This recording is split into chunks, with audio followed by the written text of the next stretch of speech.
सौतेली माँ और जादुई सोने का सांप। मुन्नी की सौतेली माँ आए दिन उस पर अत्याचार किया करती थी। घर का सारा काम उससे करवाती थी, साथ ही उसे बहुत मारा पीटा भी करती थी। ऐसे ही एक दिन मुन्नी अपनी माँ के लिए रोटी बना रही होती है और उससे एक दो रोटियां जल जाती हैं। जली रोटियां देखकर मुन्नी की माँ गुस्से से आग बबूला हो जाती है और वह रसोई की तरफ आती है और मुन्नी से कहती है, अरे निकम्मी, सारा दिन मुफ्त की रोटियां तोड़ती रहती है। तुझसे तो एक काम भी ढंग से नहीं होता है। ये जो रोटियां जलाई है ना, इसकी भरपाई क्या तेरी वो मरी हुई माँ आके करेगी? माँ, मुझे माफ कर दो, मुझसे गलती से जल गई। आगे से ऐसा नहीं होगा। वो तो मैं अच्छे से जानती हूँ कि आगे से अब नहीं होगा ऐसा, लेकिन आज जो गलती हुई है उसकी सजा तो तुझे जरूर मिलेगी। नहीं माँ, मुझे मत मारो, मैं अब गलती नहीं करूंगी। मुझे माफ कर दो माँ, मैं अब ध्यान से काम करूंगी, गलती से भी कुछ भी गलत नहीं करूंगी। प्लीज मुझे इस बार माफ कर दो माँ, मुझे मत मारो। मेरे अंदर दया भाव की कोई चीज नहीं है, तुझे लेकर तो बिल्कुल भी नहीं है, क्योंकि तू तो तेरी मरी हुई माँ की बेटी है। तू मेरी अपनी बेटी बिल्कुल नहीं है, जो मैं तुझ पर अपनी दया दिखाऊं, तुझे प्यार करूं, तेरा ध्यान रखूं, समझी? तू मेरी सौतेली बेटी है और मैं तुझसे सौतेला व्यवहार करके कुछ गलत नहीं कर रही। और वैसे भी तूने जो गलती की है ना, वो माफी के लायक नहीं है। इतनी बड़ी हो गई है और तुझे घर का काम नहीं करना आता। अगर मैं तुझे घर का काम ना सिखाऊं तो सारी दुनिया मुझे ही कोसेगी कि बेटी को कुछ नहीं सिखाया। इतना बोलकर मुन्नी की सौतेली माँ पास में रखा चिमटा गर्म करके मुन्नी का हाथ जला देती है। मुन्नी बेचारी दर्द से कराहती रहती है, चिल्लाती रहती है, मगर उसकी माँ इतनी निर्दयी होती है कि उसको उसका दर्द महसूस ही नहीं हो रहा होता। ऐसे ही कुछ दिन बीत जाते हैं।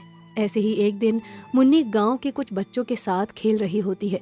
तभी उसकी माँ उसको गुस्से से देखती है और आवाज लगाकर घर में बुलाती है और उस पे गुस्सा करते हुए कहती है, निकम्मी, सारा दिन बस खेल कूद ही नजर आता है।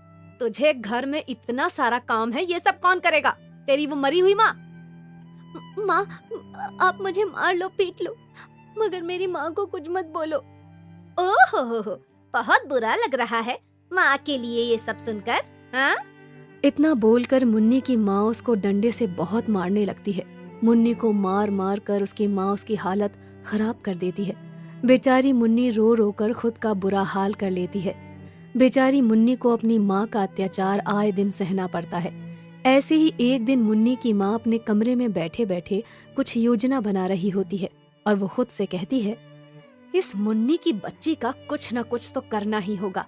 नाक में दम कर रखा है, मगर समझ में नहीं आ रहा कि करूं क्या। इसे घर से निकालने से अच्छा है कि इस दुनिया से ही निकाल दो, ताकि ना रहे बांस और ना बजे कभी बांसुरी। इतना बोलकर मुन्नी की माँ घर से बाहर एक सपेरे के पास जाती है।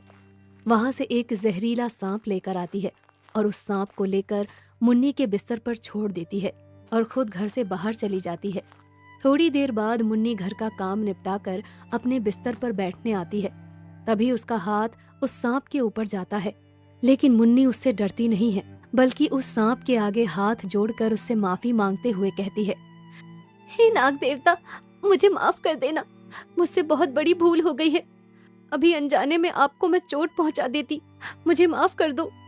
मुन्नी की बात सुनकर सांप मुन्नी से कहता है, अरे मुन्नी, तुम्हें मुझसे माफी मांगने की कोई जरूरत नहीं है।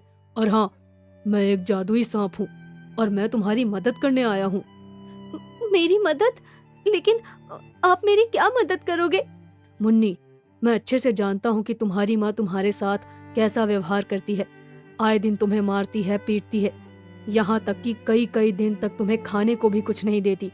मैं सब कुछ जानता हूँ और तुम्हारी माँ मुझे यहाँ लेकर आई है ताकि मैं तुम्हें डस लूं और तुम्हारी मौत हो जाए। लेकिन मैं एक जादुई सांप हूँ और मैं भले लोगों के साथ कभी बुरा नहीं करता। तुम एक अच्छी बच्ची हो, इसलिए मैं तुम्हारी मदद करने आया हूँ।